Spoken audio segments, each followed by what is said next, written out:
अस्सलाम वालेकुम। आज 11 जनवरी 2023 है और ये अल अक़मान मस्जिद आपको नज़र आ रही होगी, ठीक है। और ये आपको गटर भरा हुआ नज़र आ रहा होगा कि किस तरीक़े से पानी यहाँ पे भरा हुआ है। और इस बात को तकरीबन 8 दिन हो गए हैं, लेकिन कोई आदमी, कोई पार्टी, कोई भी शख्स यहाँ पर नहीं आ रहा है कि वो इस गटर को खुलवा दे। ये नज़र आ रहा होगा सब, ये सब नज़र आ रहा होगा, ये इसको गौर से देख सकते हैं ये। और सूरत हाल ये है कि यहाँ पे ना तो कोई गुज़र पा रहा है, ना कोई ख़वातीन, ना कोई बच्चे, कोई भी नहीं। और पानी जो है वो रोड के ऊपर चल रहा है, ये देखिए, ये आपको नज़र आ रहा होगा।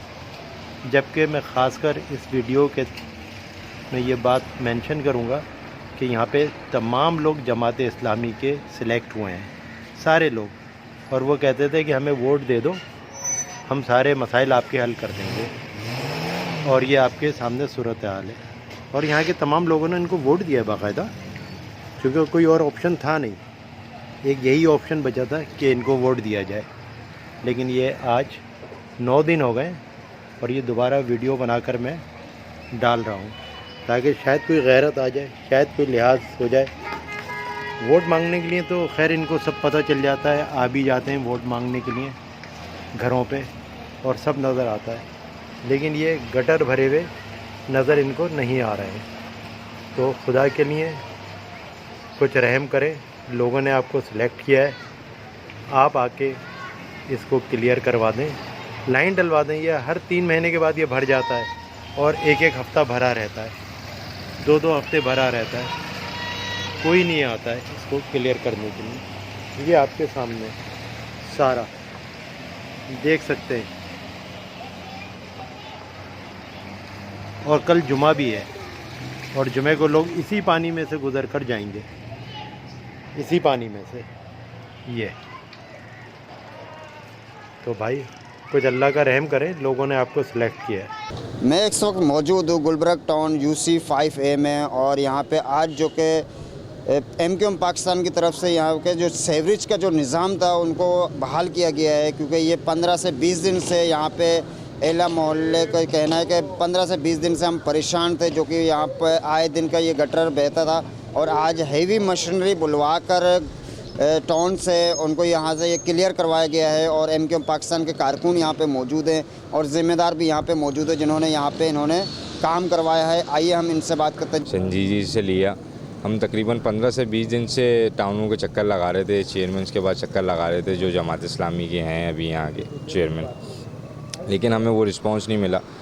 ये काम हम भी समझते हैं कि जमात इस्लामी को करना चाहिए था, जो आप यहाँ के MQM के कारकुन अपने मदद आपके तहत कर रहे हैं। मेरा कहना ये है कि चलें, आप गली मोहल्ले को ख्याल रखते नहीं, आप मस्जिदों का तो कम से कम ख्याल रखें। ये मस्जिद का मेन रास्ता है आने जाने का, जिस पे नमाजी आते जाते हैं, नमाज़ पढ़ते हैं। फिर से मैं बस यही कहूँगा कि शुक्रिया MQM पाकिस्तान का, जिन्होंने छोटे छोटे मसलों को आज भी देख रही है और अपने लोगों के साथ खड़ी हुई है। तो इंशाल्लाह मैं यही बात बोलूँगा कि आगे भी इंशाल्लाह हमारे साथ MQM पाकिस्तान ऐसे। अस्सलाम वालेकुम जी, पहले तो मैं आपका शुक्रिया अदा करूँगा कि आप आए। मैं बात करता हूँ कल की बात से, यहाँ से लेके चलता हूँ कि कल जब मैं जुम्मे की नमाज़ के बाद निकला तो मैंने कुछ नमाजियों को देखा जो कि यहाँ की जो बल्दियाती गवर्नमेंट है उनको कोसते हुए, ठीक है ना। तो मैं हूँ MQM का पाकिस्तान कारकुन यहाँ से, ठीक है। तो मैंने ये अपने बड़ों को बोल के आगे ये सारा काम करवाया अल्हम्दुलिल्लाह, ठीक है। मुश्किल नहीं है, 10 से 15 दिन लगे हुए थे, पानी पड़ा रहा, किसी ने कोई काम नहीं कराया। आज अल्हम्दुलिल्लाह आप देख रहे हैं ये पूरा रोड, गटर वटर सब लाइनें खुल चुकी हैं। मैं फिर से ये बोलूँगा कि MQM पाकिस्तान अपनी काबिशें दिखा रही है अल्हम्दुलिल्लाह अपने इलाके में, अपने हलके में। और लोगों से उम्मीद यही है कि अपनों से उम्मीद ये है कि NA 248 में इलेक्शन में वोट MQM पाकिस्तान को ही मिलेगा। देखें जी, हर पार्टी यही चाहती है कि हम जीतें, लेकिन जो काम करके देती है ना अहले मोहल्ला को, सही है, उसके मसले मसाइलों को जो उसका हल लेती है वही वोट उठाती है। और काम नज़र आता है, काम आज आप देख रहे हैं, आज आप खुद आए, किसी ने आपको नहीं बुलाया, आपने देखा चलते हुए जा रहे थे आप, इधर से आप रुक गए कि यार ये काम हो रहा है जो एक अरसे से यहाँ पे नहीं हो रहा था, जो हो सकता था, जिनके इख्तियार में था लेकिन नहीं करवा रहे थे, बस छोड़ दिया जा रहा था, दरगुजर कर दिया जा रहा था। आज जो है वो हमारे बड़ों ने इधर मतलब एफ़र्ट की और ये हल हो गया मसला अल्हम्दुलिल्लाह। इंशाअल्लाह ताला उम्मीद है आगे और मज़ीद इस तरह के काम जो छोटे छोटे बड़े बड़े काम हैं वो भी उनका भी मसले का हल निकालेंगे। बात यही है कि आवाम से अपील है हमारा भी साथ दें। तो ये जहाँ जिस गली मोहल्ले में देखो वहाँ सेवरेज की लाइन जो है वो बहुत ख़राब हुई हुई है, वहाँ निज़ाम ही आउट हुआ हुआ है, गटर उबल रहे हैं, मतलब कहीं आप पैदल सफ़र नहीं कर सकते। तो बस यही है, मैंने आपसे यही शुरू में अर्ज़ किया कि जिसके इख्तियार में है वो नहीं करवा रहा। अब यही है कि आवाम ज़ाहिर सी बात है किससे दरख्वास्त करे। तो खैर अल्हम्दुलिल्लाह देखें आज यहाँ का हुआ है, कल इंशाल्लाह जहाँ जहाँ हमें नज़र आएगा, जहाँ हमसे हो पाएगा हम वहाँ खड़े हैं।